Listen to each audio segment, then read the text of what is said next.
தலைகீழ நின்னாலும் அண்ணன் எஸ் ஏ ராஜ்குமாரால இந்த பாட்டுக்கு மியூசிக் வாசிக்க முடியாது.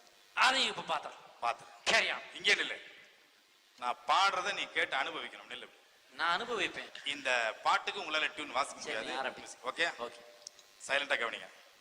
சின்னஞ்சிறு கிளியே நின்ற கேள்வி என்று கேட்டாலும் வாழ்வே மாயம் என்னும் வாழ்க்கை என்னும் ஓடம் வணக்கம் பல முறை சொன்ன வெக்க கேடு அத சொல்லாதே யாரும் கேட்டால் எல்லோரும் கொண்டாடு ஓடும் மேகங்களே மனம் நில்லு நான் நிற்காதடி கொடியே உன்னை நான் சந்தித்தேன் நீ ஆயிரத்தில் ஒருத்தி ஒருவரை நினைத்ததை முடிப்பவன் நானே ராஜா வாலிபத்தின் ரசனை கண்ணில் கொள்ளவே வந்த அழகு என்றென்றும் ஆனந்த தேன் சிந்து பூஞ்சோலை புஷ்ப